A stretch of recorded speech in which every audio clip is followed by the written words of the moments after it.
하나님의 말씀 함께 보시겠습니다. 오늘 우리에게 주신 하나님의 말씀은 요한계시록 20장 1절에서 6절까지의 말씀입니다.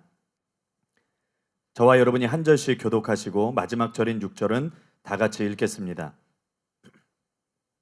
또 내가 보매 천사가 무저갱의 열쇠와 큰 쇠사슬을 그의 손에 가지고 하늘로부터 내려와서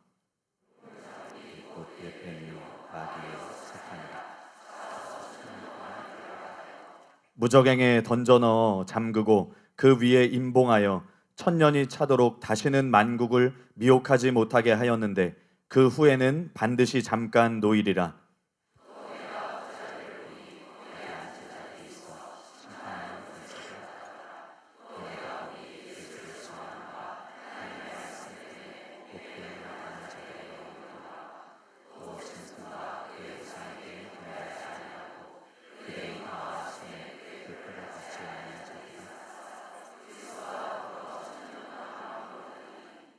그 나머지 죽은 자들은 그 천년이 차기까지 살지 못하더라. 이는 첫째 부활이라. 다 같이 읽겠습니다. 이 첫째 부활에 참여하는 자들은 복이 있고 거룩하도다. 둘째 사망이 그들을 다스리는 권세가 없고 도리어 그들이 하나님과 그리스도의 제사장이 되어 천년 동안 그리스도와 더불어 왕노릇 하리라. 아멘. 이제 담임 목사님께서 나오셔서 허황된 꿈을 버리고 진짜 꿈을 꿉시다, 이런 제목으로 말씀 선포해 주시겠습니다.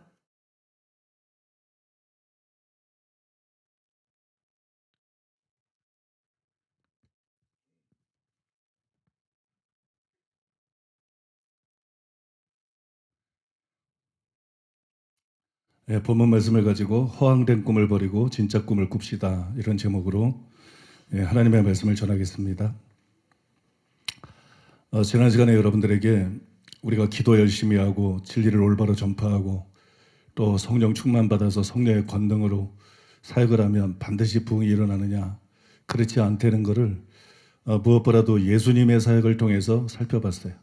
마태복음에 보면 예수님께서 삼중 사역을 하시는데 완벽하게 진리를 가르쳐 줬고 또 정확하게 천국 복음을 선포하셨고 또 그 누구도 따라올 수 없는 그런 표적과 기사와 이적을 행하면서 복음을 전하셨지만, 과연 예루살렘에 대부흥이 왔느냐, 과연 이스라엘에 대부흥이 오고 대추수가 왔느냐, 결과는 기대한 거하고는 너무 다르게 박해를 받았고 예수님은 십자가에 못 박혀 죽으셨어요. 그러면 왜 이런 일이 일어나느냐, 그거를 예수님께서 마태복음 13장에서 비유를 통해서 제자들에게 설명해 주셨는데, 그것은 사람들의 마음밭 때문이다. 씨 뿌리는 자가 문제가 있는 게 아니고, 그죠? 똑같이 씨 뿌리는 자가 똑같은 씨를 뿌리는데 그 마음밭이 길가밭이냐 돌짝밭이냐 가시밭이냐 옥토밭이냐에 따라서 달라지는 것인데, 길가밭이 너무 많다, 돌짝밭이 너무 많고 가시밭이 너무 많고 유대 나라지만 옥토밭이 너무 적기 때문에 그 정도 결과밖에는 일어날 수 없는 것이, 이거는 여러분 전 세계 미래에 대해서 보여주는 것이기도 합니다. 어느 나라나 옥토밭은 적습니다. 상대적으로 더 많은 수는 있어도 어느 나라나 옥토밭은 적어요. 그건 아프리카도 예외가 아닙니다. 어느 나라나 옥토밭은 적어요. 그 다음에 길가밭이 많고 돌짝밭이 많고 가시밭이 많고, 예수님이 구원받는 사람이 적으니까 그랬더니 좁은 문으로 들어가라, 적대는 것이. 구원받는 사람은 적습니다. 예수님 뭐라 했어요? 적은 무리여, 하나님이 너에게 그 나라 주기를 기뻐하시느니라. 적은 무리가 하나님의 나라를 상속받게 될 것입니다.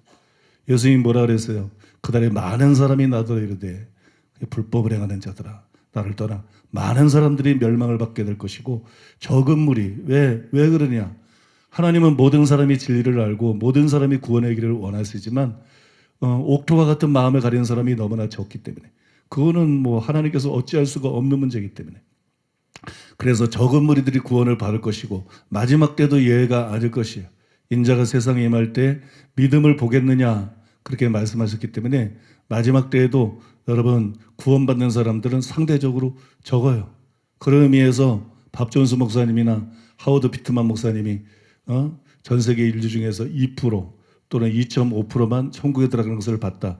나는 여러분 그 체험이 정확한 것을 보고 온 거라고 믿습니다. 그래서 여러분 제가 지난주에 기독교 방송을 좀 봤더니 주변에 어떤 교회 목사님이 설교를 하는데 설교를 참 잘하시더라고. 예? 저는 그분에게 별로 매력을 못 느꼈었는데 우연히 이제 설교를 좀 들어봤는데 설교를 차분하게 참 잘하시더라고. 그 참 알맹이가 있고 은혜가 되더라고. 그래서 그때 그런 걸 느꼈어요.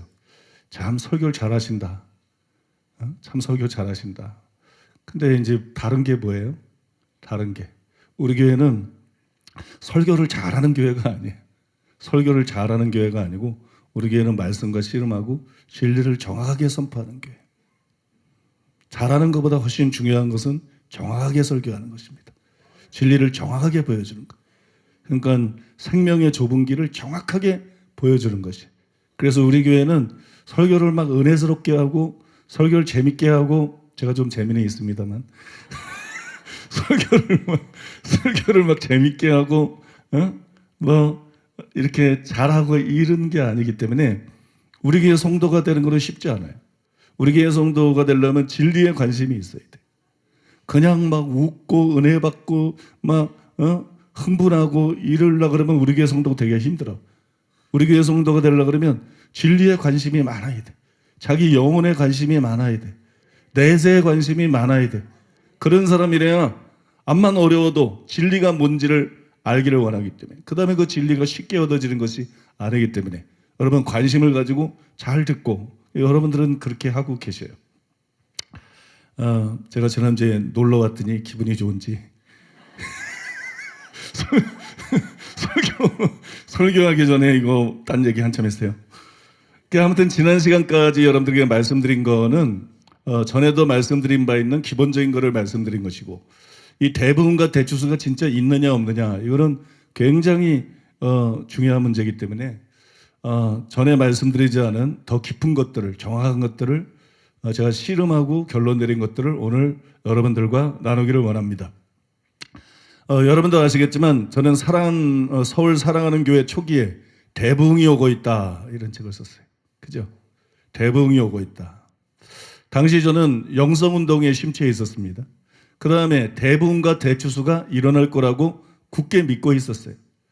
그래서 대부흥과 대추수에 대한 세계적인 각종 예언들을 소개를 하고 조나단 에드워드와 로버트 콜만의 책에서 대부흥의 근거로 제시된 성경 구절들을 찾아봤어요. 그때 제가 참 의외였는데 예상한 것과도 달리 대부흥을 확실하게 뒷받침해주는 성경 구절들이 없더라고요. 그래서 제가 좀 당황을 했었어요. 그때 대부흥을 확실하게 뒷받침해주는 조나단 에드워드의 책에도 그렇고 콜만의 책에도 그렇고 확실한 성경 구절이 없다. 그럼에도 불구하고 저는 대부흥과 대추수가 일어난다고 확실히 믿었기 때문에 그 중에서 가장 설득력 있는 거 3가지를 겨우 건졌어요. 그 중에서 가장 설득력인 것 3가지를 건져서 그 책에서 여러분들에게 소개한 적이 있습니다. 물론 다 잊어버렸겠지만 소개한 적이 있어요. 그러나 이번 기회에 과연 그 구절들이 대부흥의 근거가 될 수 있는가? 과연 그 책에서 소개한 구절들이 대부흥이 일어난다고 예언하는 구절들이 맞는가? 그것에 대해서 공정하게 다시 한번 검토해 보려고 합니다. 첫째로 에스겔서 47장 1절에서 8절입니다. 여러분들이 잘 아는 구절이기 때문에 인용은 생략하겠습니다. 거기에 보면 모르겠는데 이럴지 모르겠는데 들으면 기억이 나요. 여러분 거기에 보면 성전문에서 물이 흘러나와요.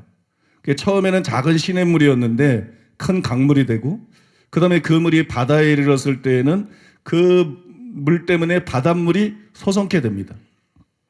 조나단 에드워드는 이것이 마지막 날에 세상을 주께로 돌이키는 대부흥을 예고하고 있는 것이다. 그렇게 해석을 했어요. 그러나 이런 해석은 알레고리예요. 알레고리는 굉장히 조심해야 돼. 알레고리 설교하는 분들이 있는데 목회자 중에 그거는 아주 바람직하지 않습니다. 그 풍요법이라고 그러는데 이런 거는 알레고리적인 해석이고 이게 정확하게 그걸 말하고 있다는 근거가 될 수가 없습니다. 또한 이것은 대부흥이 아니라 세계 복음화에 더 어울리는 거예요. 예수님이 예언한 대로 온 천하 만민에게 복음이 전파되고 그래서 이제 아브라함에게 약속한 대로 천하 만민 중에 아브라함의 후손 구원받은 사람들이 생겨나게 된다는 거지. 이거는 세계 선교에 대한 예언이지 이게 마지막 때 대부흥이 일어난다. 정확하게 그것을 예언한 것은 아니기 때문에 이게 근거가 될 수 없다는 거예요. 두 번째로는 요엘서 2장 28절에서 32절입니다. 여러분이 잘 아는 구절이죠. 여러분이 잘 아는 구절인데 그런데 이것도 대부흥의 이미지가 아니에요. 베드로는 이 약속을 오순절 성령 강림과 관련을 시켰습니다. 그러므로 교회 시대, 즉 성령 시대 전반에 대한 예언이지 꼭 종말에 있을 대부흥에 대한 예언은 아니라는 거예요. 즉 예수님이 예언한 대로 만민에게 복음이 전파되고 복음이 전파되니까 그들에게 성령이 임할 것을 예언한 것이지 정확히 마지막 때 세계적이고 동시다발적인 대부흥이나 대추수가 일어날 것이다. 그걸 예언하고 있는 구절은 아니라는 것입니다. 자, 세 번째로는 스가랴 8장 20절에서 22절입니다. 이건 여러분들이 모르실 거예요. 만군의 여호와가 이와 같이 말하노라. 다시 여러 백성과 많은 성읍의 주민이 올 것이라. 이 성읍 주민이 저 성읍에 가서 이르기를 우리가 속히 가서 만군의 여호와를 찾고 여호와께 은혜를 구하자면 나도 가겠노라 하겠으며 많은 백성과 강대한 나라들이 예루살렘으로 와서 만군의 여호와를 찾고 여호와께 은혜를 구하리라. 이거 뭐 많은 백성과 강대한 나라들이 만군의 여호와를 찾고 여호와께 은혜를 구하리라. 막 대부흥과 대추수가 일어나서 세계적으로 막 들썩거리고 하나님께 돌아오는 것 같잖아요. 근데 이거는 교회 시대에는 일어날 수 없는 일이에요. 교회 시대에는 일어나는 게 불가능한 일이에요. 그래서 이거는 대부흥이나 대추수에 대한 예언이 아닙니다. 그러면 아니 왜 이게 교회 시대에는 이런 일이 일어나는 게 불가능하다고 말하는가? 그렇게 말하는 이유가 그 다음 구절 23절 때문이에요. 23절에 보면 이렇게 기록되어 있습니다. 만군의 여호와가 이와 같이 말하노라. 그날에는 말이 다른 이방 백성 10명이 유다 사람 하나의 옷자락을 잡을 것이라. 곧 잡고 말하기를 하나님이 너희와 함께 하심을 들었나니 우리가 너희와 함께 가려 하노라 하리라 하시니라. 여러분 이유를 발견했습니까? 그날에는 그랬어요. 그러니까 많은 백성과 강대한 나라들이 여호와를 찾고 하나님께 은혜를 구하는 바로 그날에 무슨 일이 있어요?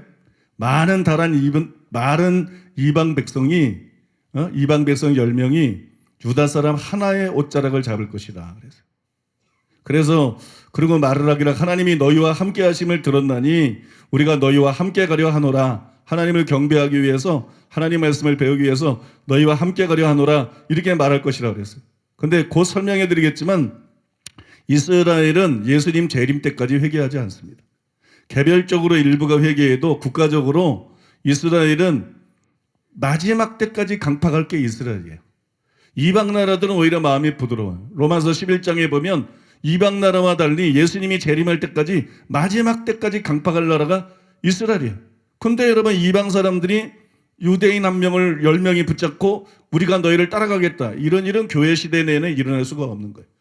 로마서가 틀리지 않았다면 바울이 틀리지 않았다면 성경의 예언이 틀리지 않았다면 이런 일은 교회 시대에 일어날 수가 없어요. 그러니까 이건 어느 시대에 대한 예언이겠어요? 지금 우리가 읽은 구절은 천년왕국에 대한 예언인 것입니다. 천년왕국이 돼서 열방이 하나님께 돌아와서 그때 여러분 예루살렘으로 올라가가지고 많은 사람들이 가르침을 받고 하나님을 경배하게 될 거라는 얘기지 이것이 여러분 교회 시대에 대한 예언이 아니에요. 그래서 드웨인 린지라는 학자도 이 구절들을 천년왕국에 대한 예언이다 그렇게 보았습니다.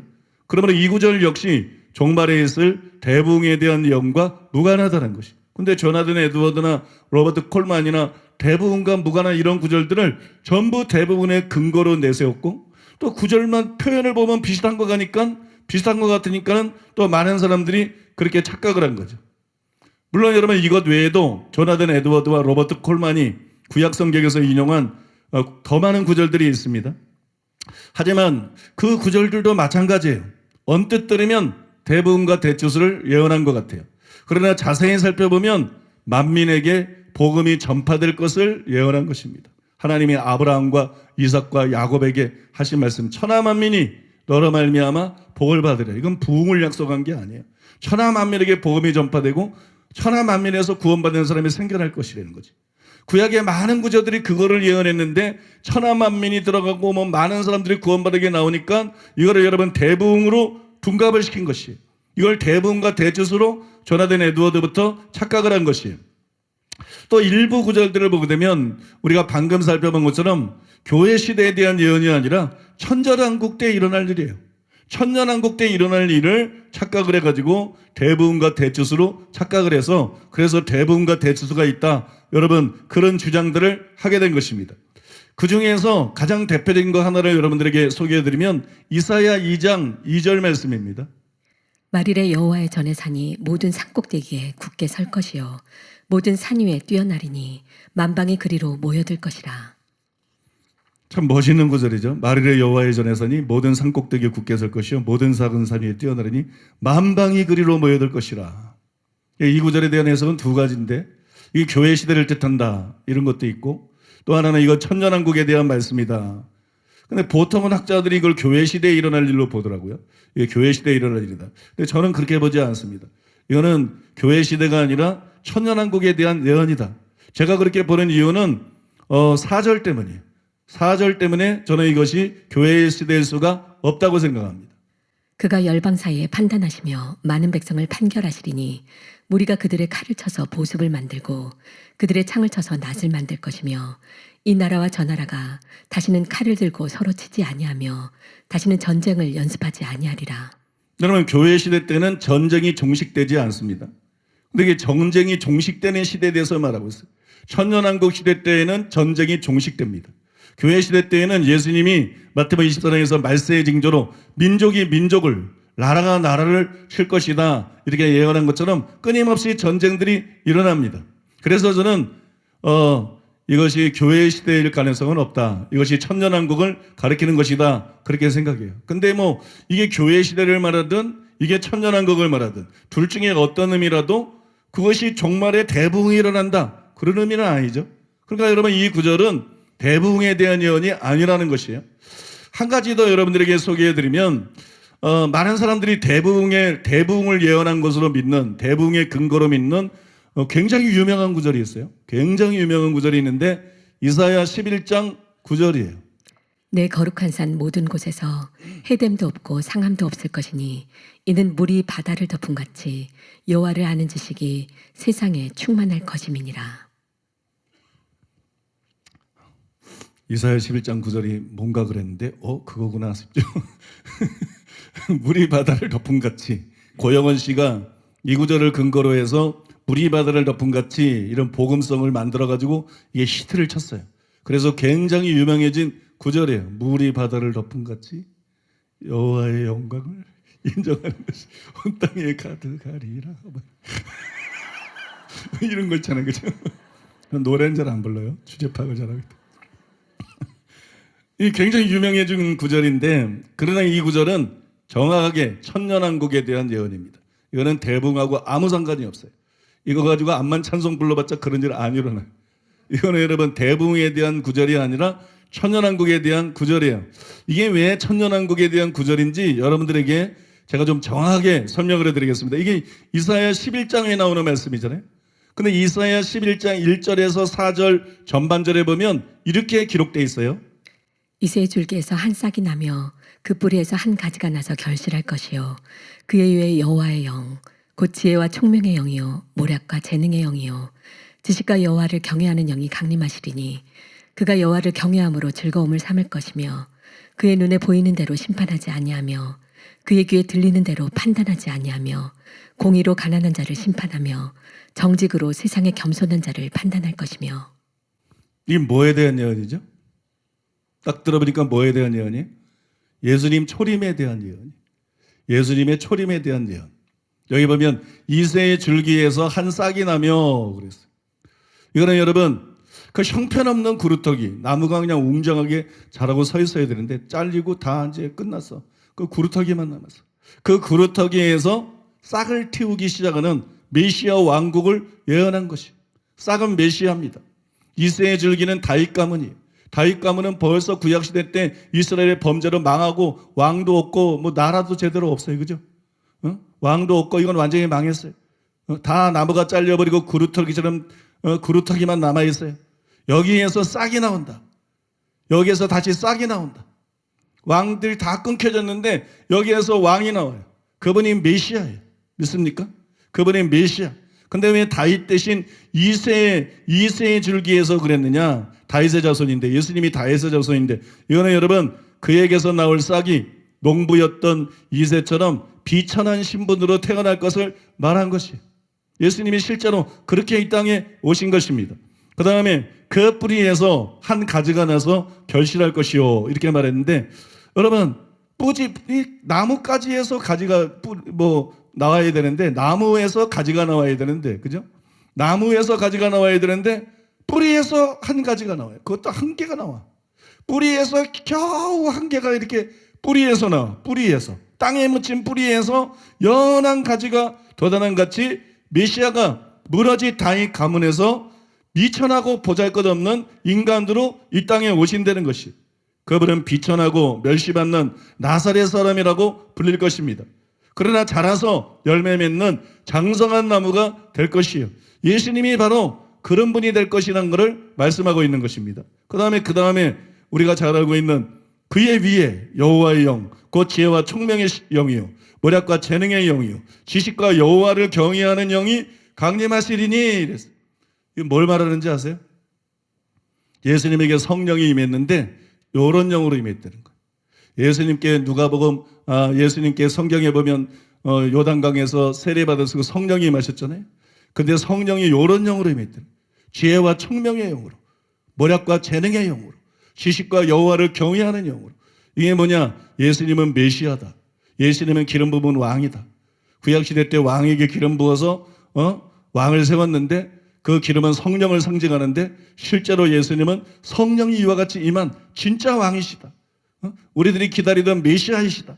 근데 이 세 가지 기름 부음은 전부 왕의 자격이에요. 지혜와 총명이 어디에 필요한 거예요? 통치하는 데 필요한 거예요. 모략과 재능, 이 어디 필요한 거예요? 이게 여러분 통치하는 데 필요한 거예요. 지식과 여호와를 경외하는 신, 이것도 통치하는 데 필요한 거예요.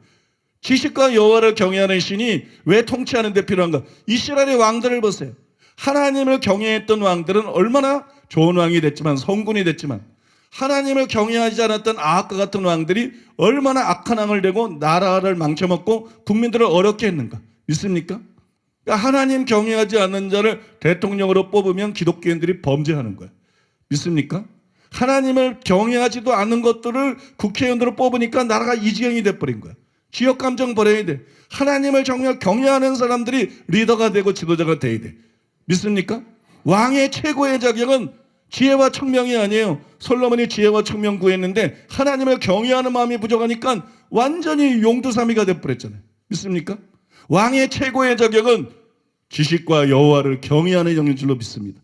하나님을 경외하는 것인 줄로 믿습니다. 우리의 삶들도 마찬가지예요. 우리의 삶에서 가장 중요한 것은 지혜나 총명이나 모략이나 재능이나 이런 게 아닙니다. 우리의 삶에서 가장 중요한 것은 하나님을 경외하는 것입니다. 믿습니까? 성령이 임하시네 솔로몬처럼 단순히 지혜와 총명의 신으로 모략과 재능의 신으로 그렇게 임한 것이 아니라 성령이 임하시되 예수님께서는 지식과 여호와를 경외하는 신으로 믿습니까? 지식과 여호와를 경외하는 신으로 임하셔서 최고의 다윗의 뒤를 잇는 최고의 왕 메시아로 예수님이 나타나신 것이에요. 그런데 언제 메시아가 성령의 기름 부음을 받고 그 기름 부음으로 사역을 합니까? 바로 초림 때죠. 자기를 비워서 이 땅에 오신 초림 때지. 지금은 예수님께서 성령으로 사역하잖아요. 예수님 자신이 하나님이시기 때문에. 믿습니까? 그러면 이것은 어느 때에 대한 예언이에요? 초림 때에 대한 예언이라는 거예요. 초림 때에 대한 예언. 그러나 4절 후반절은 다릅니다. 4절 후반절은 재림에 대한 예언이에요. 그의 입에 막대기로 세상을 치며 그의 입술의 기운으로 악인을 죽일 것이며. 왜 이게 재림에 대한 예언이냐? 주님이 초림 때 이런 일을 하신 적이 없어요. 입에 막대기로 세상을 치고 입에 막대기니까 그 입술, 그 다음에 그 입술의 기운으로 악인을 죽인 적이 없어요. 그러니까 이거는 재림에 상응하는 표현이죠. 그러면 이건 재림에 대한 예언이에요.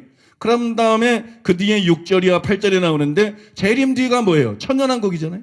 그러니까 6절이와 8절은 뭐에 대한 예언이냐? 천년왕국에 대한 예언인 것이에요. 그때의 이리가 어린 양과 함께 살며 표범이 어린 염소와 함께 누우며 송아지와 어린 사자와 살찐 짐승이 함께 있어 어린아이에게 끌리며 암소와 곰이 함께 먹으며 그것들의 새끼가 함께 엎드리며 사자가 소처럼 풀을 먹을 것이며 젖먹는 아이가 독사의 구멍에서 장난하며 젖된 어린아이가 독사의 굴에 손을 넣을 것이라. 여러분 여기서 이사야 선지자가 그때 이렇게 예언하고 있어요. 그때 이리가 어린 양과 함께 살며 표범이 어린 염소와 함께 누우며 송아지와 어린 사자와 살찐 짐승과 함께 있어 어린아이에게 끌리며 이렇게 말했어요. 이것이 주목의 이름입니다. 그때가 어느 때예요? 앞에 보면 재림 때죠. 그죠? 4절에 보면 후반절에 보면 재림 때. 재림 때 이런 일이 일어난다는 거예요.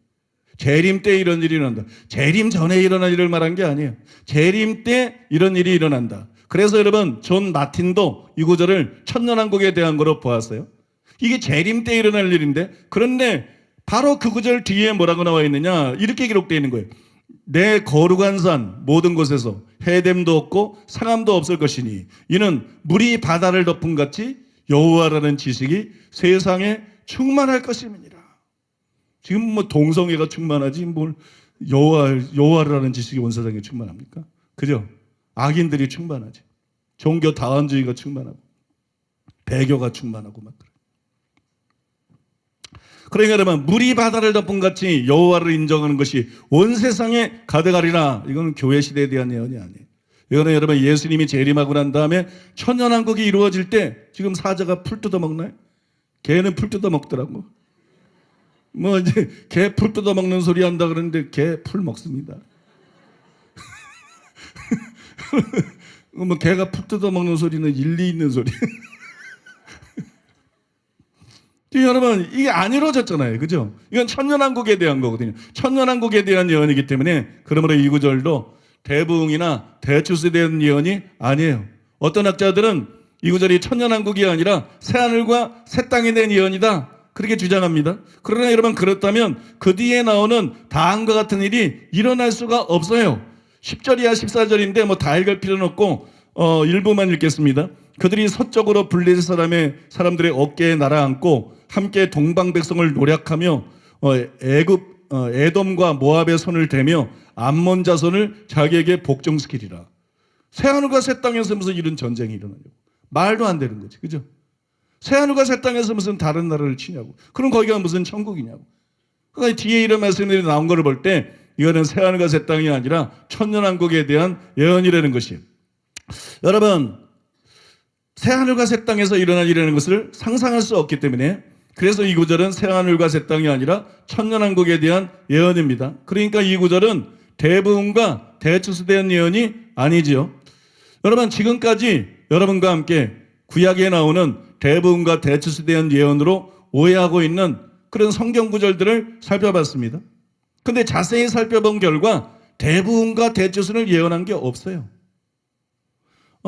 많은 뭐 조나단 에드워드나 많은 사람들이 이게 대부흥에 대한 예언이다, 대추수에 대한 예언이다 착각을 했는데 그게 대부흥을 예언한 게 아니에요. 알아보니까 그게 대추수를 예언한 것이 아닙니다. 그렇다면 혹 구약에는 그런 예언이 없어도 신약 성경에는 있을 수 있지 않을까? 저는 있기를 원했어요. 왜냐하면 대부흥이 있으면 좋지 없는 게 좋겠어요? 대추수가 있는 게 좋지 없는 게 좋겠어요? 저도 대부흥을 원합니다. 저도 대추수를 원해요. 그래서 구약에는 없다 할지라도 뭐 신약에는 대부흥과 대추수에 대한 예언이 있기를 간절히 기대하는 마음으로 찾아봤어요. 근데 없어요. 신약 성경에도 대부흥과 대추수에 대해서 예언한 것은 없습니다. 성경을 좀 아는 분들은 사도행전 3장 21절이 그런 구절 아닙니까? 이렇게 말할지도 모르겠어요. 사도행전 3장 21절에 보면 이렇게 기록되어 있습니다. 하나님이 영원 전부터 거룩한 선지자들의 입을 통하여 말씀하신 바 만물을 회복하실 때까지는 하늘이 마땅히 그를 받아두리라. 이 구절이 굉장히 힘들었어요. 여러분 CIA의 비레몬 박사는 이 구절을 근거로 해서 재림 전에 만물의 회복이 있다.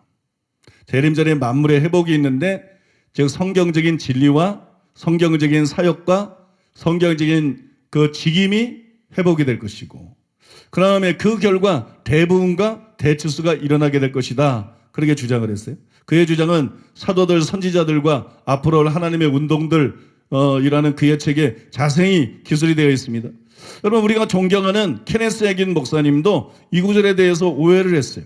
그래서 다가오는 회복이라는 책을 이 구절을 근거로 썼는데 소책자죠.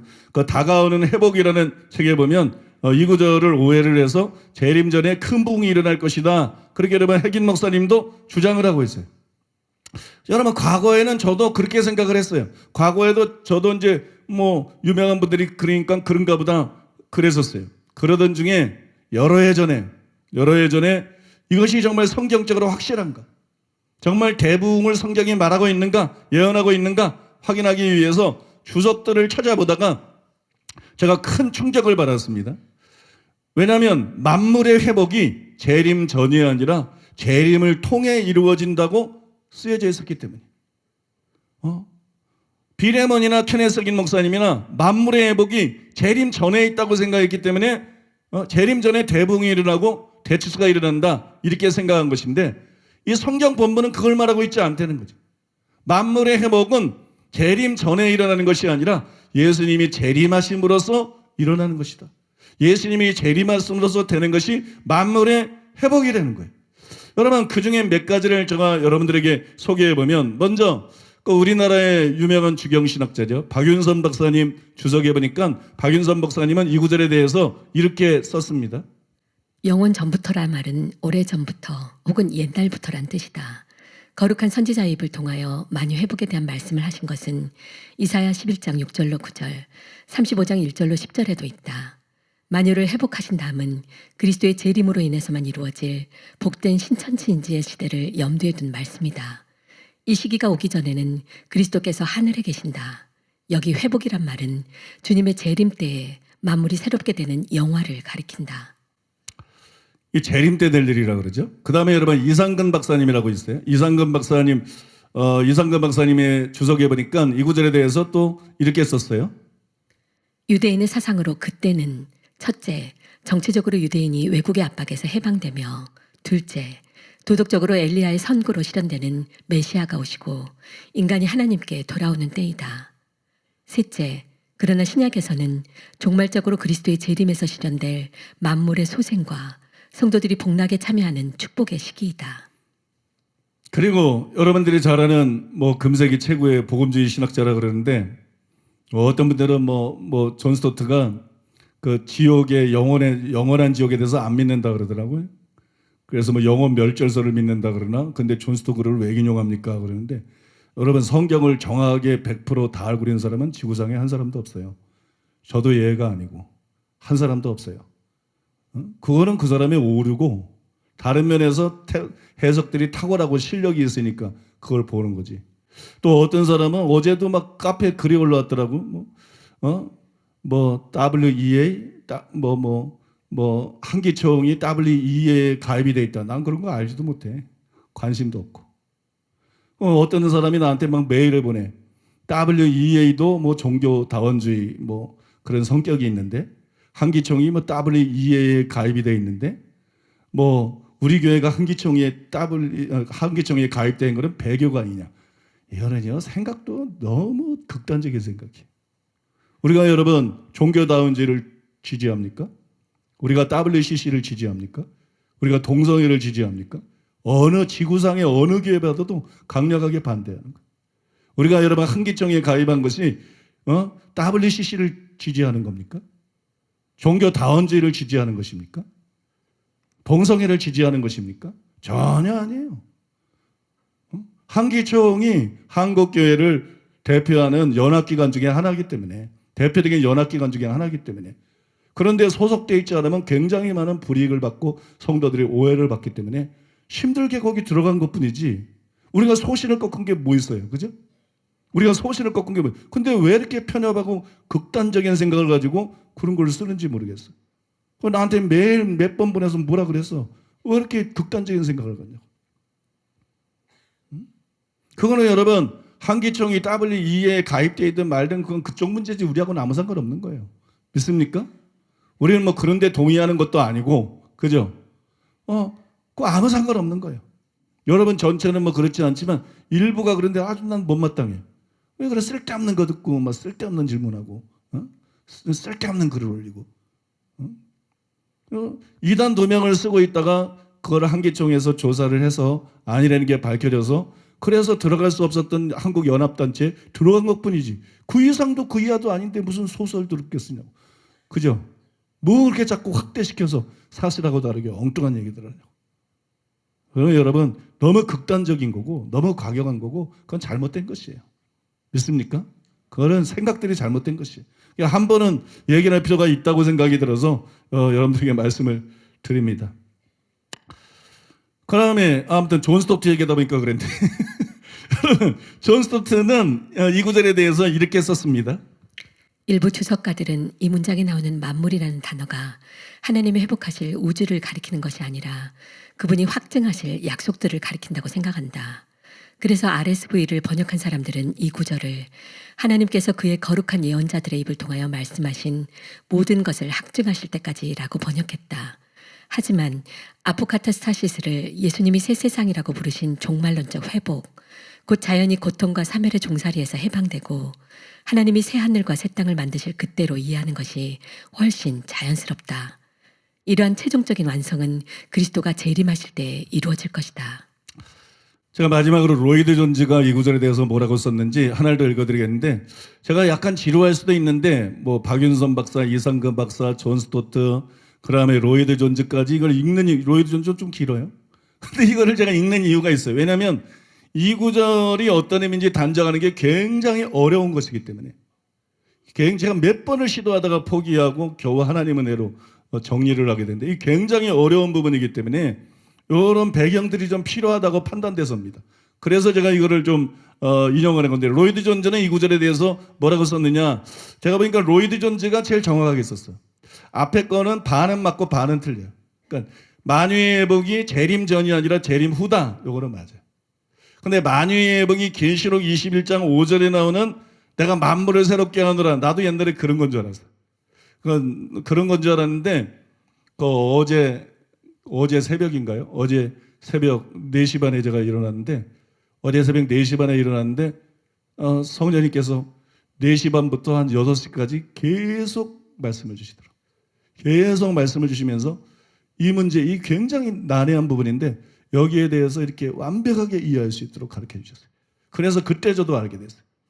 만물의 회복은 계시록 21장 5절에 나오는 내가 만물을 새롭게 하노라, 이거 말하는 거 아니에요. 그거는 천년왕국이 지나고 새하늘과 새 땅에서 이루어지는 일이에요. 지금 만물의 회복은 만물을 회복할 때까지 하늘이 마땅히 그를 받아두리라, 바꿔 말해서 하늘이 받아두었던 예수님이 만물이 회복할 때가 되면 재림하신다고. 그 예수님이 재림하심으로써 만물 회복이 이루어집니다. 1000년의 차이가 있다고. 1000년의 차이.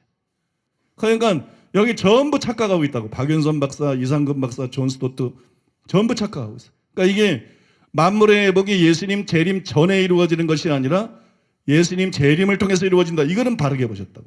근데 그거를 계시록 21장 5절하고 동일시한 거는 이거를 바르게 본 게 아니에요.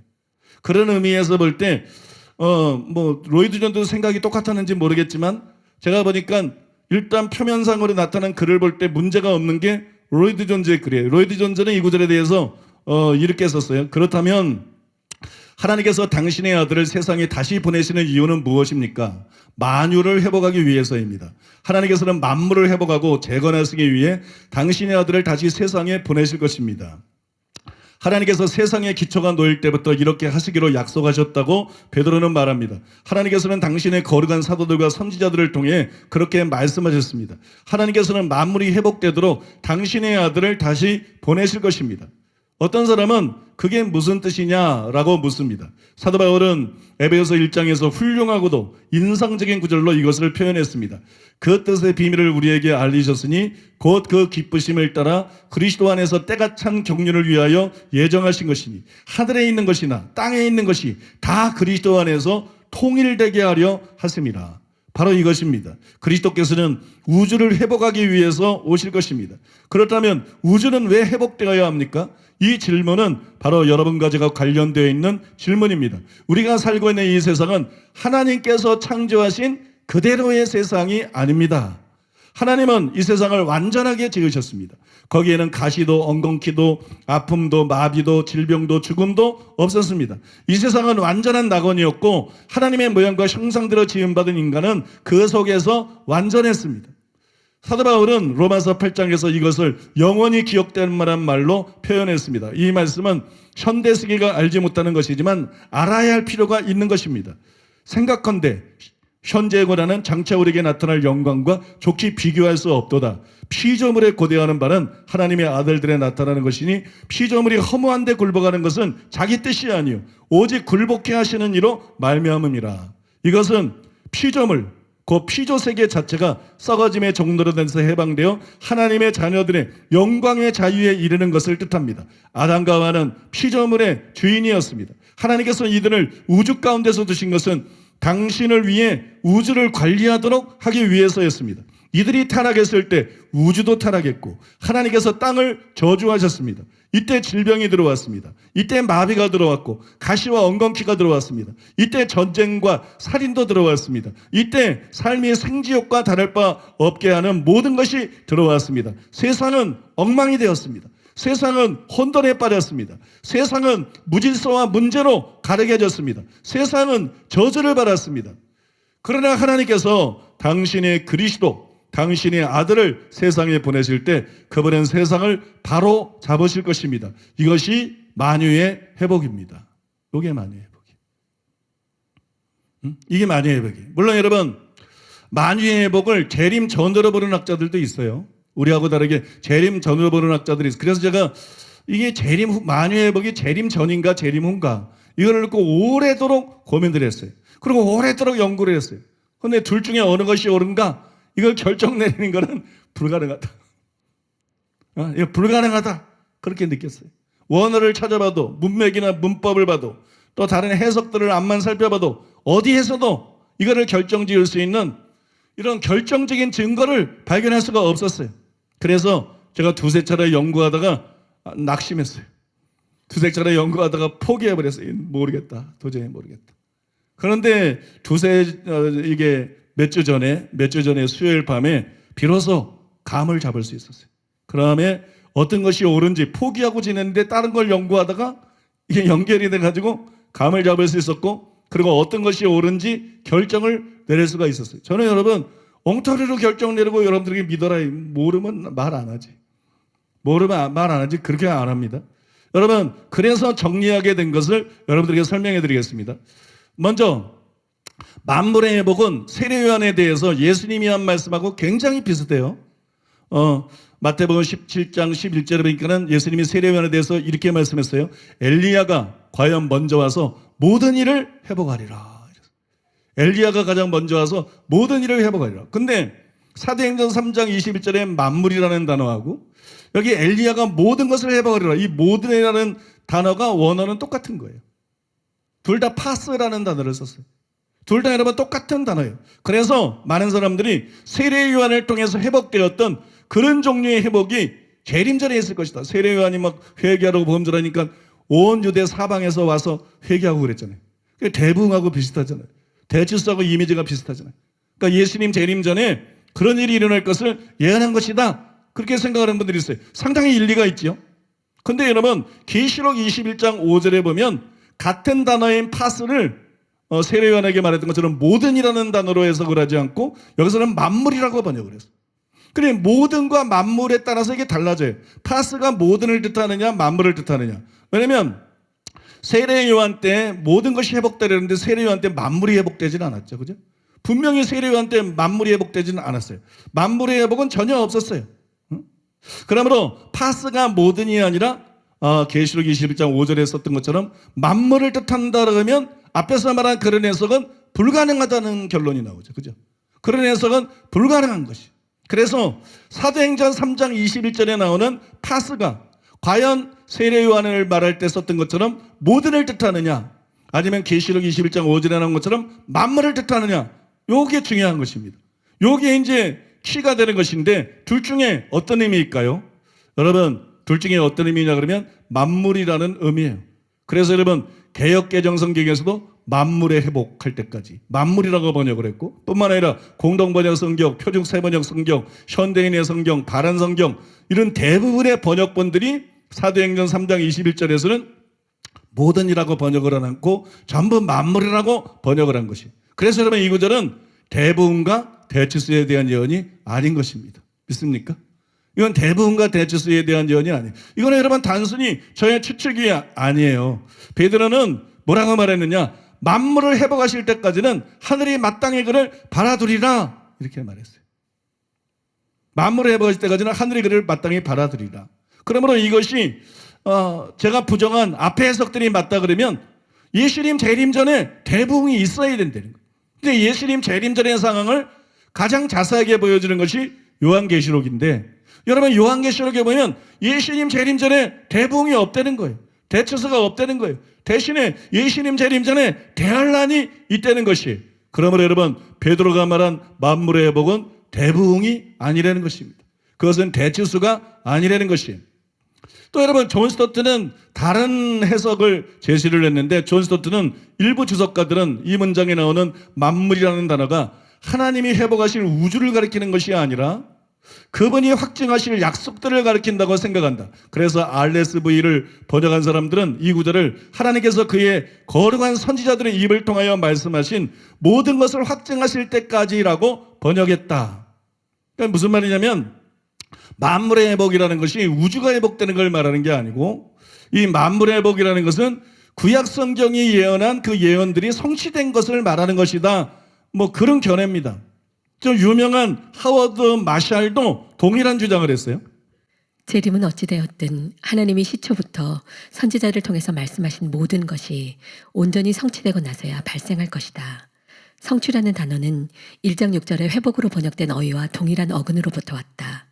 따라서 우리는 그 어구가 하나님이 선지자들을 통해 약속하신, 특히 가장 중요한 약속은 그분의 통치 혹은 왕국을 세우시는 것이었는데, 이러한 것들을 하나님이 완전히 실현하는 것을 의미한다고 이해해야 한다. 그래서 제가 이 구절에 나오는 회복이라는 단어가 정말 그런 뜻인지, 하워드 마샬이 말한 그런 뜻인지 한번 원어를 찾아봤어요. 원어를 찾아봤더니 이거 읽기도 힘들어. 아포카타스타시스. 한꺼번에 읽기가 힘들어. 아포카타스타시스. 권사님은 잘 읽던 텐데. 권사님은 바다를 많이 먹었는데. 바다를 많이 먹어서, 근데 난 된장을 많이 먹어가지고. 아포카타스타시스. 이게 역시 회복이라는 뜻이에요. 그 다음에 거기에서 제가 이 단어에 대한 이런 설명을 읽을 수가 있었습니다. 명사 아포카타스타시스는 신약 성경에서 사도행전 3장 21절에 한 번 나온다. 하나님이 영원 전부터 거룩한 선지자의 입을 의탁하여 말씀하신 바 만유를 회복하실 때까지는 하늘이 마땅히 그를 받아두리라. 본절에서는 엄밀히 말하면 하나님이 선지자들을 통하여 말한 그것의 회복 혹은 그들이 말한 것의 확립에 관한 언급이다. 문법적으로 이것은 사람들의 회심을 의미한다고 볼 수 없다. 선지자가 말한 회복은 그들의 약속 그 자체가 성취되는 한편 창조된 본래의 모습으로 회복된다는 것이다. 그러니까 만유의 회복이 선지자들이 예언한 거는 맞아요. 구약의 선지자들이 만유의 회복을 예언했다는 거예요. 그죠? 그 구약의 선지자들의 예언이 성취되는 것이 만유의 회복은 맞아요. 그러나 그 만유의 회복은 결국은 뭐냐? 사람들의 회심을 가리키는 게 아니고 부흥이나 추수를 가리키는 것이 아니고, 그거는 선지자들이 예언한 인간의 타락으로 파괴된 이 자연이 창조했을 당시에 그 본래의 회복이라는 게 돌아가는 거 아니에요? 근데 하나님이 만유를 지었잖아요. 만물을 지었잖아요.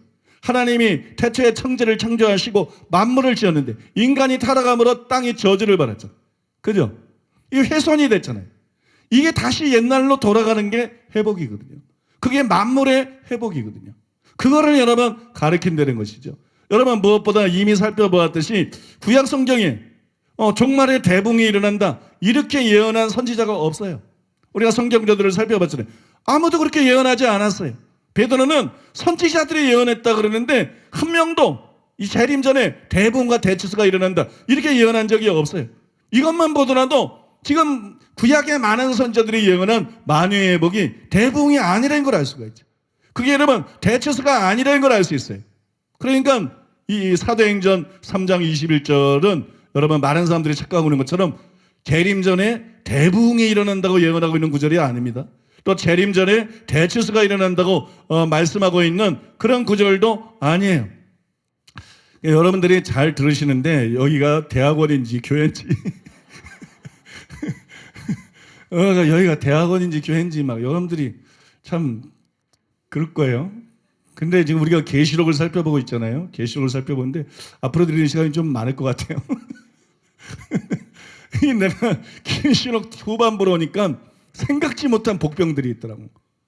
그러니까 오래된 신학적인 논쟁들인데 양표들에게 나눠져 있는 건데 나는 이게 이거라고 생각한다. 난 그런 거 안 하거든. 난 그렇게 살고 싶지는 않거든.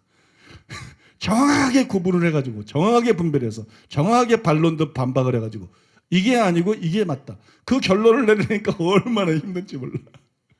그런 결론들을 내리니까 얼마나 힘든지 몰라. 그냥 고비를 몇 번 남겼어요. 계시록은 다 해석을 했는데 엉뚱한데 막 또 복병들이 나가지고 근데 하나님께서 결국은 그런 것들을 다 분별하고 해석할 수 있게 하시더라고.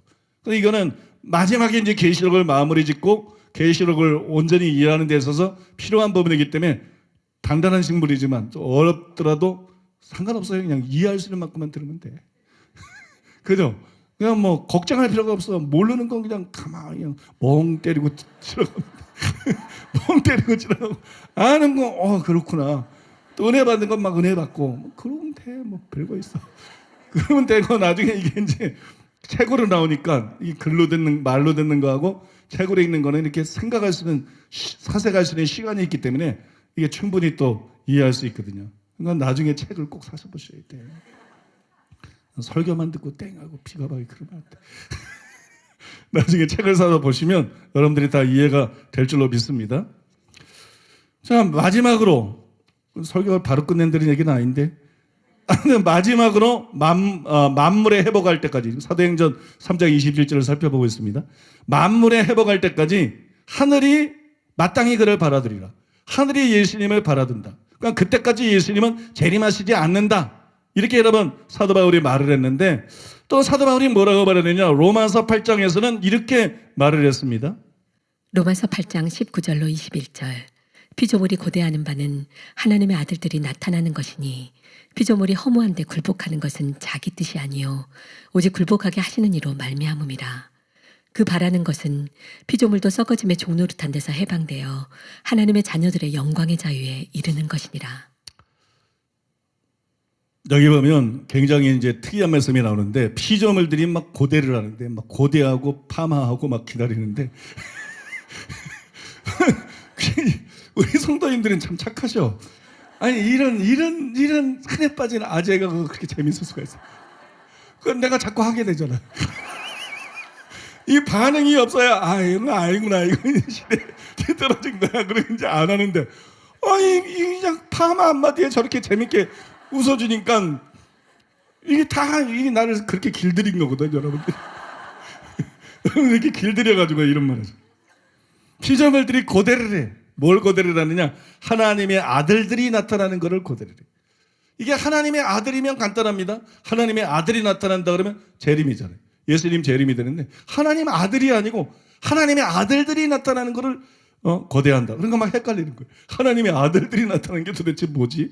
그 전에 밥전수 목사님이 하나님의 아들들이 나타나는 것은 하나님의 아들이신 예수님을 꼭 닮은 사람들이. 그래서 마지막 때 예수님 닮는 게 중요하다. 예수님을 철두철미하게 닮은 옥경이 같은 사람들을 사용한다. 그렇게 이제 밥전수 목사님이 얘기를 했잖아요. 그 예수님 닮는 게 너무 중요하다.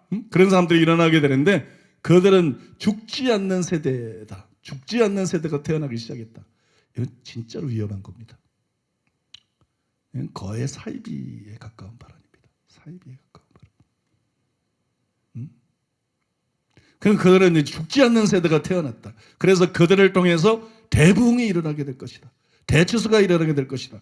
그런 주장을 막 했어요. 이거는 여러분 굉장히 황당하고 굉장히 잘못된 주장이에요.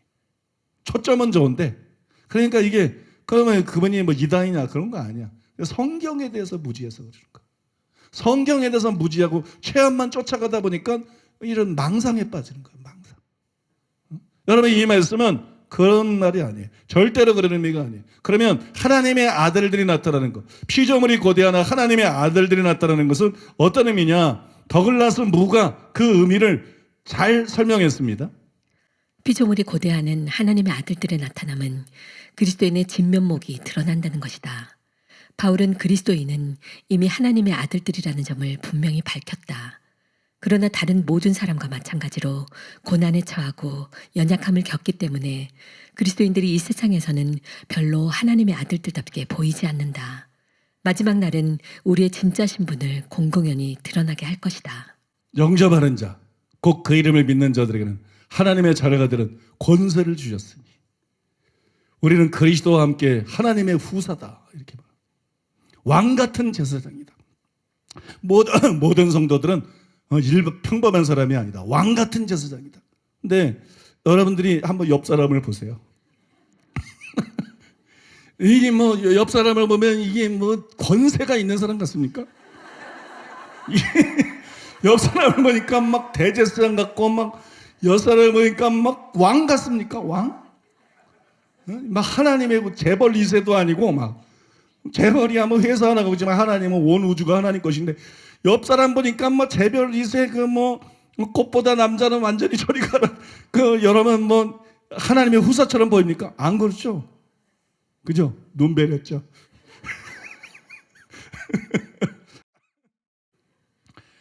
그런 것 같지 않잖아요. 아니, 이 그리스도인들이 하나님의 자녀라 그랬는데, 구원을 받았다 그랬는데, 새로운 피조물이 됐다 그랬는데, 그리스도와 함께 하늘에 앉아있다 그러는데, 우리 옆 사람들 보면 전혀 그렇게 보이지 않아요. 우리가 하나님의 아들 되었다는 것이 얼마나 위대한 건지, 얼마나 대단한 건지, 얼마나 영광스러운 것인지, 얼마나 권세 있는 것인지 안 드러났어. 그게 나타나질 않았어. 근데 이게 우리가 하나님의 아들들이라는 게 나타나는 때가 와. 우리 성도가 그냥 기독교인이 아니고 단순히 하나님의 아들들이라는 게 눈으로 보일 수 있게 확 나타나는 때가 와요. 요한일서 3장 1절과 2절에 보면 보라 아버지께서 어떠한 사랑을 우리에게 베푸사 하나님의 자녀라 일컬어 받게 하셨는가. 우리가 그러하도다. 그러므로 세상이 우리를 알지 못하면, 근데 세상 우리를 몰라. 우리가 하나님의 자녀인데 하나님 자녀처럼 안 보여. 신들의 자녀처럼 안 보여. 여러분 우주의 왕자나 공주들처럼 안 보여. 세상이 알지 못하면 그를 알지 못합니다. 사랑하는 자들아, 우리가 지금은 하나님의 자녀라. 지금 하나님의 자녀인데 같지 않다는 거예요. 지금은 하나님의 자녀라. 장래 어떻게 될지는 아직 나타나지 않았으나 그가 나타나시면 우리가 그와 같을 줄을 아는 것은, 부활은요 그냥 영원한 몸으로 살아나는 거 이런 거 아니에요. 죽지 않는 몸으로 변화된다는 거 그게 아니에요. 예수님처럼 되는 거예요.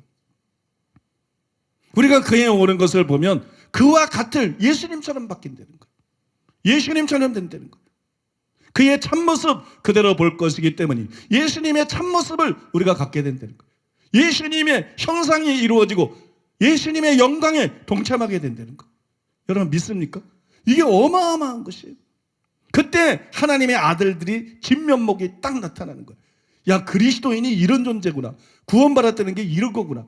하나님의 자녀들은 권세를 얻었다는 게 이런 거구나. 여러분 그리스도인의 진면목, 그러니까 우리의 몸이 거듭난 즉 하나님의 아들이 된 속사람과 걸맞게 영화롭게 변화가 되는 것이에요. 그것이 바로 하나님의 아들들의 나타남입니다. 믿습니까?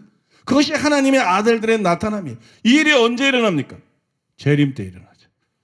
재림할 때 죽은 성도들은 부활하고 살아있는 성도들은 변화됨으로. 믿습니까? 그리고 짠 하고 암행어사 출도해야 하는 것처럼 이게 거지가 아니구나. 이게 호사구나. 야, 이게 그냥 아줌마가 아니구나. 이게 그냥 아저씨가 아니구나. 이게 평범한 사람이 아니구나. 이 사람들이 하나님의 후사들이구나. 여러분 믿습니까? 그 진면목이 예수님 재림할 때 나타난다는 거예요. 피조물들이 그날을 기다리는 거예요. 그리스도인이, 우리 거듭난 그리스도인들이 얼마나 존귀하고 영광스러운 존재인지 육신에 갇혀서 지금 이 세상에서는 안 나타납니다. 그것이 밖으로 드러나는 그날, 재림 때 부활하고 휴거하는 그날을 누가 기다리느냐? 피조물들이 기다립니다. 피조물들이.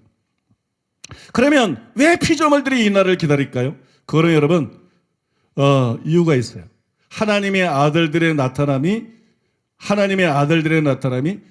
만물의 회복, 바꿔 말해서 피조물들의 회복과 깊은 연관이 있기 때문에. 아까 말씀드렸죠. 하나님이 세상을 창조하셨는데 보시기에 좋았더라. 하나님이 보시기에 좋았더라. 상함도 없고 해함도 없고. 믿습니까? 부족한 것도 없고 재난도 없고 지진도 없고 해일도 없고 태풍도 없고 홍수도 없고 가뭄도 없고 질병도 없고. 여러분 믿습니까? 병충해도 없고. 에덴 동산은 농사를 지을 필요가 없어요, 여러분. 땀을 흘려서 먹고 사는 것은 범죄하고 난 다음에 가시가 나고 엉겅퀴가 나니까.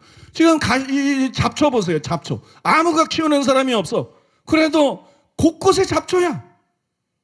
온 세계를 잡초가 점령했어. 온 세계를 잡초가 점령했어. 인간이 타락하지 않았으면 세계가 잡초가 아니라 과일나무가 점령합니다. 곡식과 과일나무가 벌레 먹는 거 없어. 이 떨어지는 거 없어. 작은 거 없어. 맛없는 거 없어. 시큼한 포도 없어.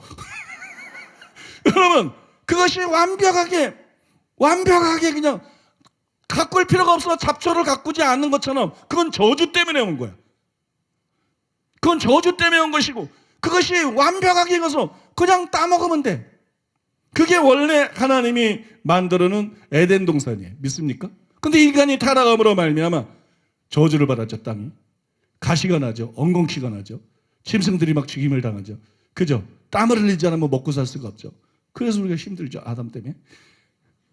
땀을 흘리지 않으면 먹고 살 수가 없죠. 막 이렇게 된 거예요. 그러니까 만물이 왜 허무한데 굴복하느냐? 피조물들이 왜 썩어짐의 종노릇을 하느냐? 인간의 타락 때문이니까. 자기들 때문이 아니라 인간의 타락 때문에. 인간이 만물의 영장이기 때문에. 인간이 그들의 왕이기 때문에. 인간이 타락하니까 그냥 넘어가 버리는 거예요. 그런데 그 인간이 구원을 받고 예수님이 재림할 때 하나님 회복이 돼가지고 하나님의 아들들로 나타나게 되면 피조물은 자기 때문에 그런 게 아니야. 인간이 회복되면 이건 다 회복되는 거야. 그래서 피조물들이 기다리는 거예요.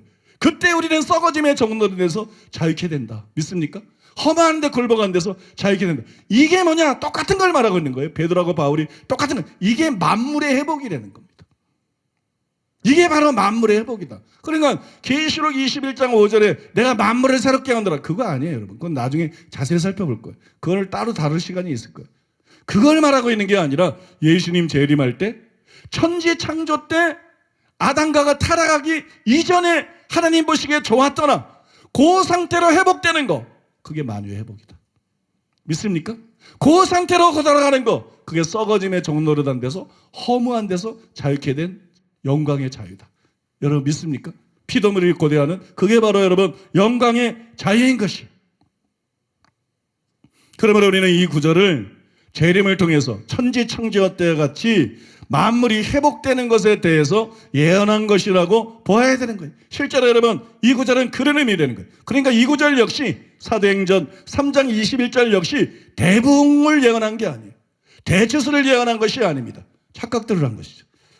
여러분 이제 대붕과 대추수는 구약이나 신약 어디에서든지 간에 성경을 통해서 하나님이 약속한 적이 없다.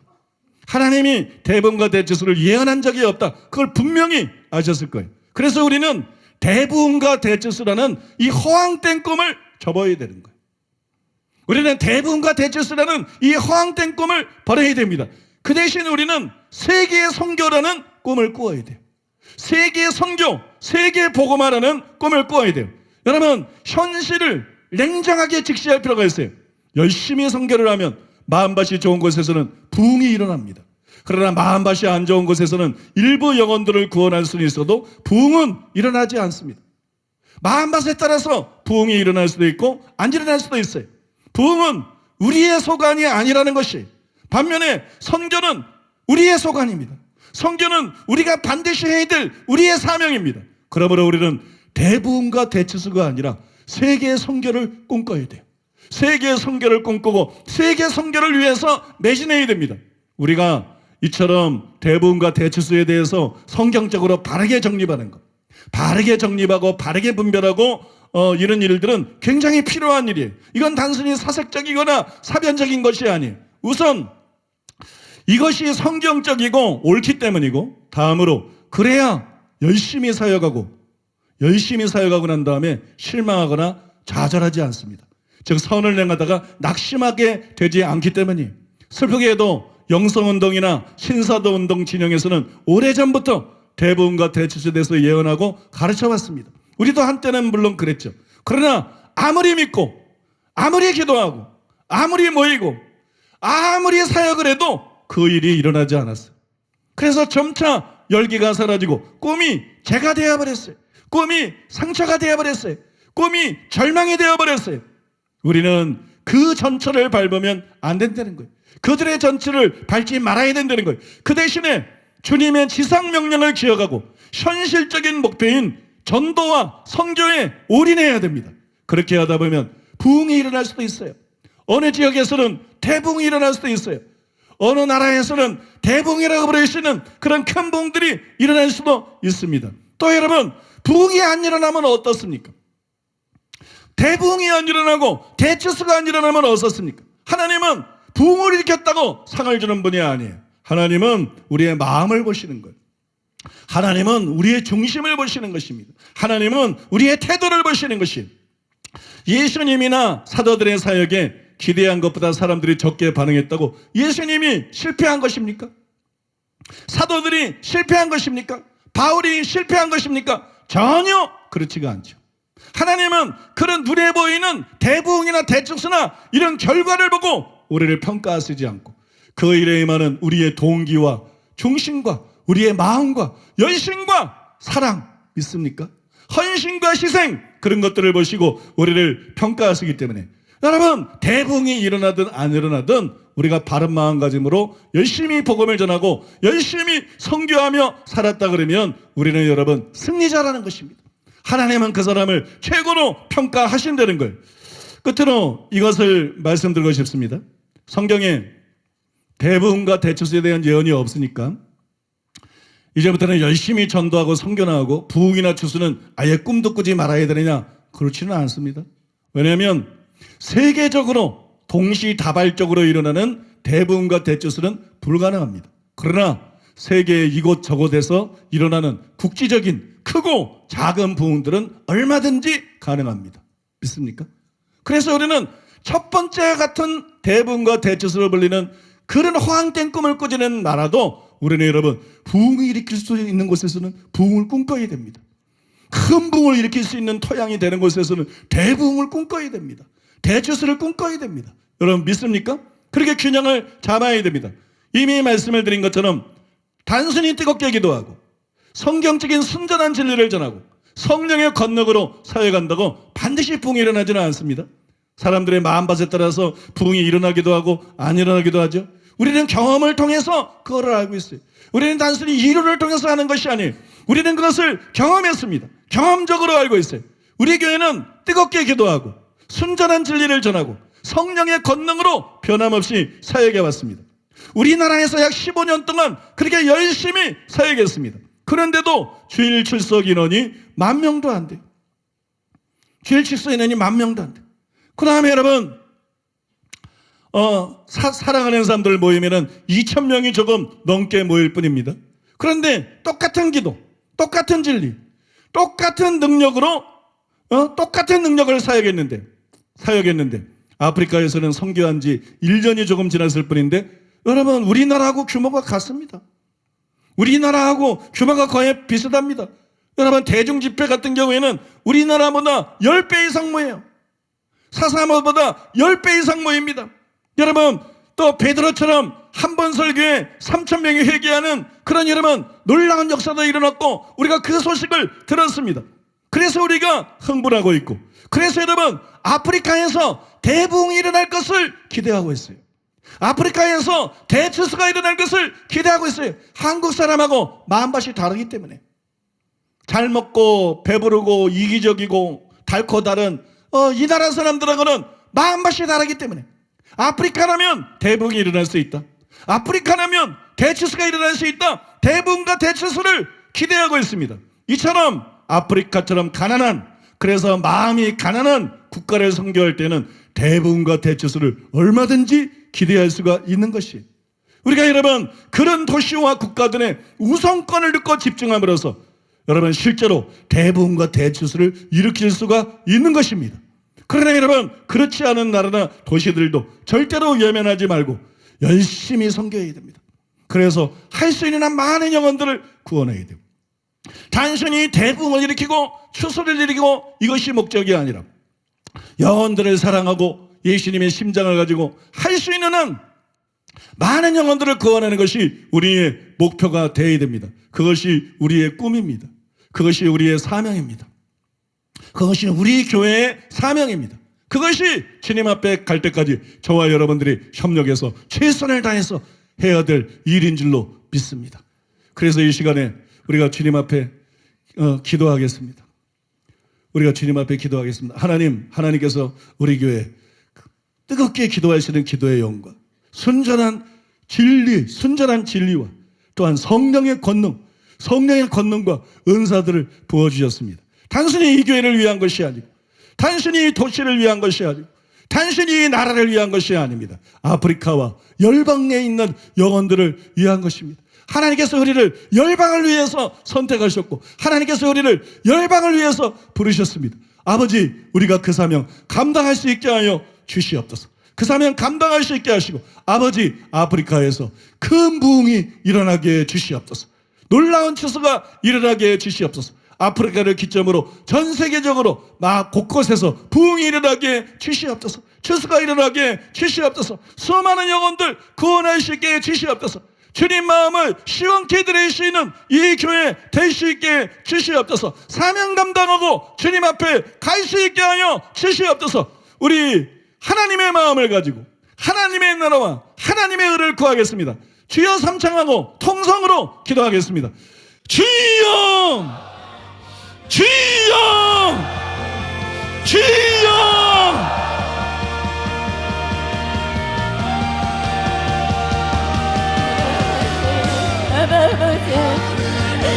아버지 역사하시는 하나님 찬양합니다.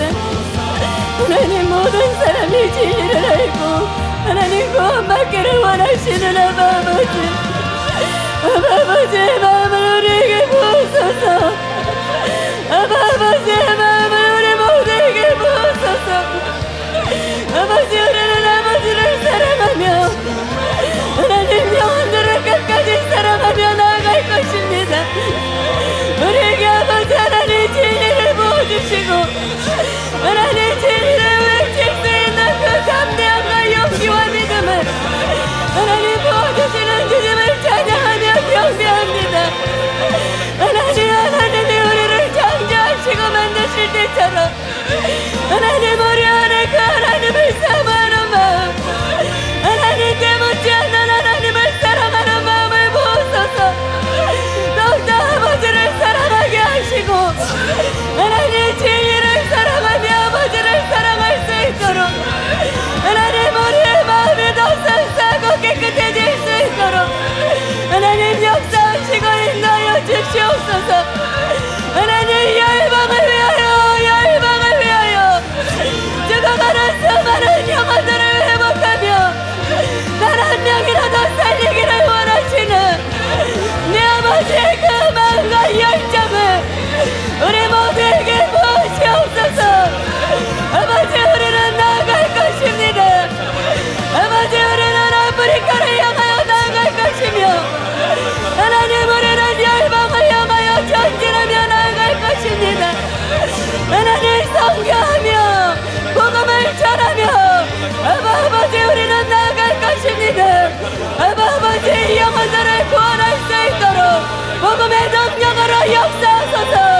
복음의 능력으로 관통할 수 있도록 네 아버지의 시간 우리에게 하나님의 말씀으로 무장하게 하시고 성령의 충만함으로 무장할 수 있도록 네 아버지의 시간 역사하여 주시옵소서. 하나님 아버지는 모든 사람이 구원을 받기를 원하십니다. 우리 하나님께서는 모든 사람이 진리를 알게 이르기를 원하십니다. 이것은 주님의 사랑입니다. 주님은 우리 모두가 주님을 믿고 구원받기를 원하시지만 그 마음이 어떤가에 따라서 그 구원을 붙잡는 사람이 제한될 수밖에 없습니다. 주님, 누가 옥토입니까? 누가 그 마음이 옥토와 같이 나눠져 있고 그 주의 말씀을 받아낼 수 있습니까? 주님, 우리에게 그 은혜를 부어주시옵소서. 사랑의 길 가운데 진리의 말씀을 주시고 생명의 복음을 주셔서 이 복음을 들을 수 있는 사람들을 불러 모아주시고 이곳에서 은혜 받게 하심을 감사합니다. 주님, 그러나 이 땅에는 세계 열방에는 구원을 받아야 될 수많은 사람들이 있습니다. 진리의 말씀을 듣고 구원하게 될 수많은 영혼들이 있습니다. 우리는 누가 옥토일지 모릅니다. 누구와 구원받을 수 있는 사람인지 모릅니다. 그러나 주님, 그렇기 때문에 우리는 복음을 전할 것입니다. 주님께서 우리를 보내시는 그곳에서 때를 얻든지 못 얻든지 생명의 복음을 전할 것입니다.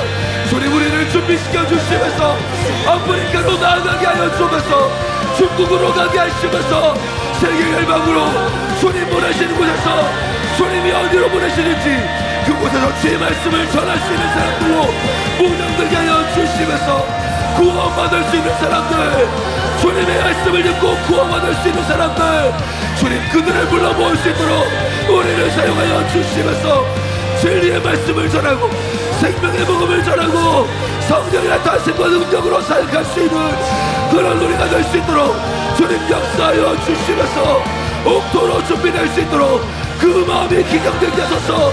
길가와 같을지라도 불장방과 같을지라도 그 마음의 은혜를 부어주사 회개하게 하시고 옥토와 같이 새로워질 수 있도록 은혜를 부어주시면서 한 영혼이라도 더 구원받기를 원하시는 주님, 그 영혼을 잃어버린 양과 같이 여기시고 찾으시고 그 양을 찾으실 때 기뻐하시고 하늘에서 잔치를 베푸시는 하나님, 하나님의 사랑이 이곳 가운데 더 풀어지기를 원합니다.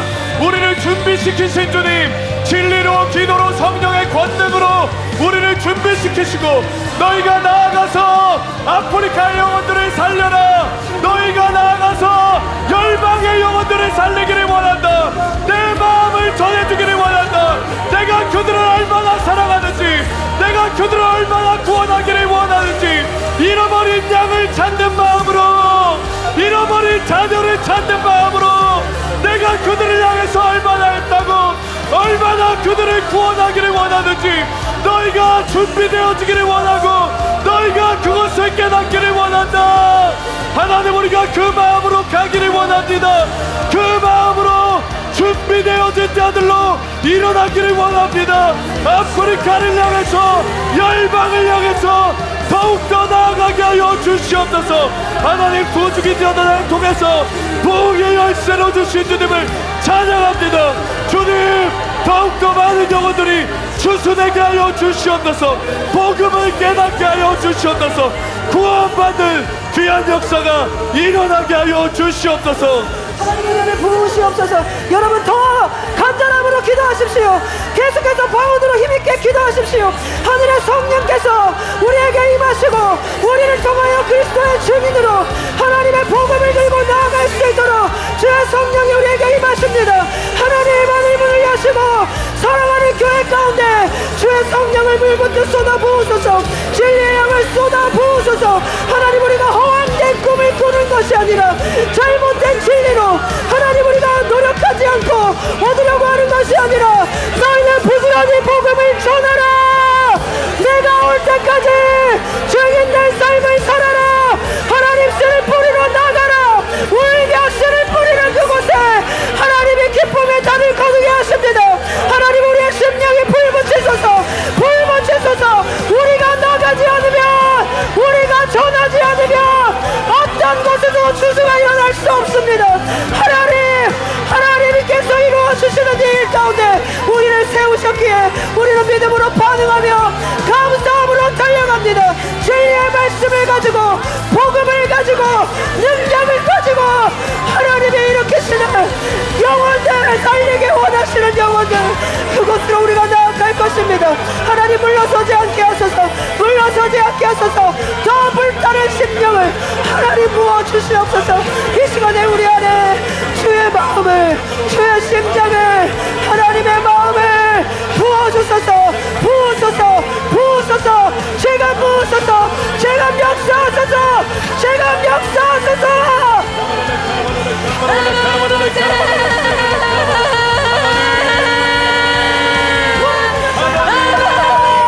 아버지를 찾으세요. 우리의 힘으로 할 수 없습니다. 주의 성령이 우리에게 임하셔야 우리가 할 수 있습니다. 아버지,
열방을 위하여 주님이 부르셨습니다.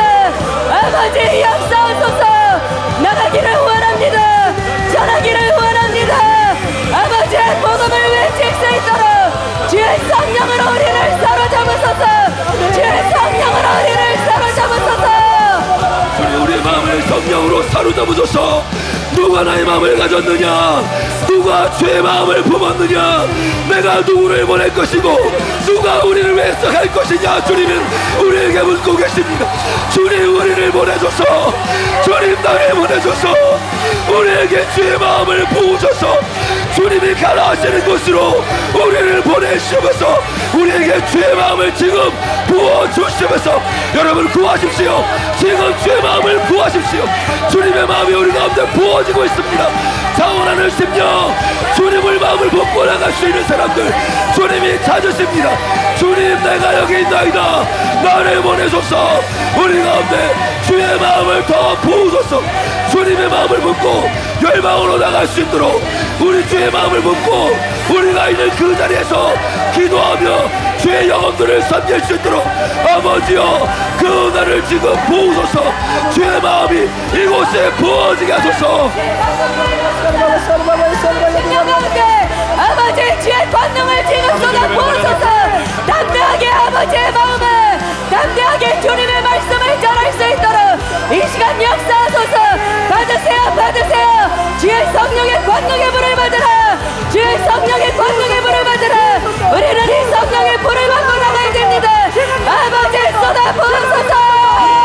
쏟아 부으소서. 쏟아 부으소서. 아버지 부어주시옵소서. 진리의 영으로 함께하여 주시옵소서. 기도하는 자들 가운데 주님의 마음을 부으시옵소서. 구령의 열정을 지금 부어주시옵소서. 나를 보내소서.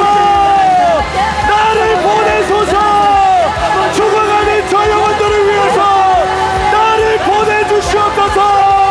주님 우리를 써주시옵소서. 준비된 한 사람 한 사람을 주님의 마음으로 주님 써주시옵소서. 주님 지금 부으시옵소서. 성령의 권능을 많은 영혼들을 살릴 수 있는 주님의 마음을 지금 부어주시옵소서. 아프리카에 성령을 부으소서. 아프리카에 성령을 부으소서.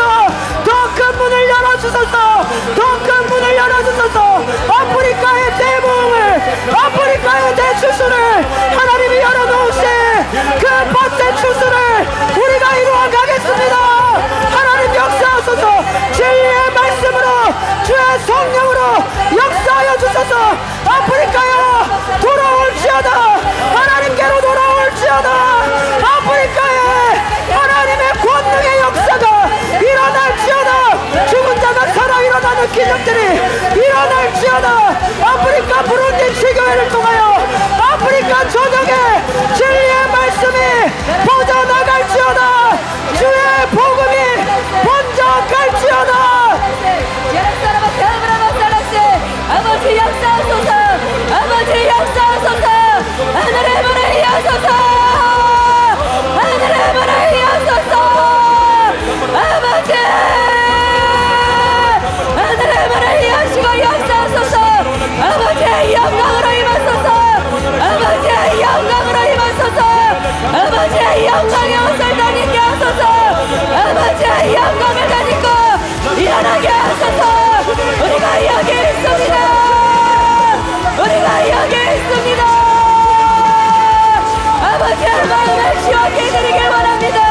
아버지의 마음을 시원케 해드리기를 원합니다. 아버지를 기쁘시게 해드리기를 원합니다. 우리의 중심 우리의 마음 아버지 받으시옵소서. 우리의 모든 것을 받으시옵소서. 영혼들을 아버지께로 영혼들을 아버지께로 영혼들을 아버지께로 인도하기를 원합니다. 아버지께로 인도하기를 원합니다. 죽어가는 영혼들 하나님께로 인도하기를 원합니다. 지옥으로 가는 영혼들 아버지의 나라로 인도하기를 원합니다. 어둠의 섭빛으로 사단의 권세에서 하나님의 나라의 권세로 아버지의 자녀로 아버지 인도하기를 원합니다. 부어서서 내 아버지 아프리카를 주소서. 아프리카를 주소서. 유럽을 주소서. 유럽을 주소서. 오세아니아를 주소서. 미국을 주소서. 아시아를 주소서. 우리가 여기 있습니다. 아버지 받으시옵소서. 아버지 받으시옵소서. 우리의 마음들, 우리의 중심 주님 받으시옵소서. 우리의 생명 받으시옵소서. 나를 구하라신 아버지, 그 구하를 이루신 아버지, 영혼들을 내 몸과 같이 살아가며 그들을 아버지의 품으로 아버지의 인도하다가 네 아버지의 품으로 가기를 원합니다. 우리의 수와 아버지 받으시옵소서. 받으시옵소서. 열방을 섬기는 주님의 군대, 온 열방을 섬기는 주님의 군대, 주님 우리가 그 군대로 일어서게 하여 주시면서 주님의 영광을 위해 수많은 영혼들을 수수하는 사람들로 일어서게 하여 주시면서 사랑하는 교회가 여기 있습니다. 주님의 마음을 시원케 하기 위하여 우리가 여기 있습니다. 주님 우리 마음 가운데 주의 마음을 부으소서. 성령의 권능을 부으소서. 영광스러운 주님의 신부로 서게 하여 주시면서 주님의 나라를 위하여, 주님의 나라를 위하여 달려갈 수 있게 하소서. 우리의 온 삶을 마실 수 있게 하소서. 주님 붙드소서. 복의 계절이 오고 있습니다. 우리는 나아갈 것입니다. 아버지 역사하소서. 많은 영혼들이 구원받는 그 꿈을 꿉니다. 그 목적으로 나아가게 하소서. 그 부르심 가운데 우리가 서는 자들이 되게 하여 주시옵소서. 새로운 계절이 오고 있습니다. 하나님이 준비된 자들을 보내십니다. 하나님이 열방을 출수할 자들로 우리를 보내십니다. 진리로 무장하라. 성령의 권능으로 무장하라. 하나님 우리를 보내시고 그 땅을 추수하게 하십니다. 하나님 우리가 물러서지 않게 하소서. 때를 얻든지 못 얻든지 진리의 말씀을 전하는 그 자리 우리가 그 일꾼 되었음을 기억하며 나아가게 하소서. 아프리카의 은혜를 부으소서. 하나님 사랑하는 교회 기도의 불이 끊어지지 않게 하소서. 하나님 이곳에서 일사각오로 나아가기로 결단하는 하나님의 용사들이 우죽선 일어나게 하여 주소서. 다리 목사님에게 은혜를 부으소서. 다리 목사님의 권능을 부으소서. 다리 목사님을 지키소서. 하나님의 권능의 팔로 다리 목사님을 보호하시고 사랑하는 교회 모든 목회자들이 하나 되어 나아가게 하소서. 아버지 은혜가 필요합니다. 은혜가 필요합니다. 우리에게는 주님의 은혜가 필요합니다. 아버지 은혜를 쏟아부으소서. 쏟아부어 주소서. 하나님 새로운 문을 열고 계시는 주님을 찬양하며 경배합니다. 하나님 우리가 하나님 품에 가는 그날까지 우리는 복음을 전하며 한 영혼이라도 하나님 품으로 더 인도하는 그 삶을 살다가 하나님 품으로 가기를 원하오니 하나님의 은혜로 충만케 하실 주님을 찬양하며 기도합니다.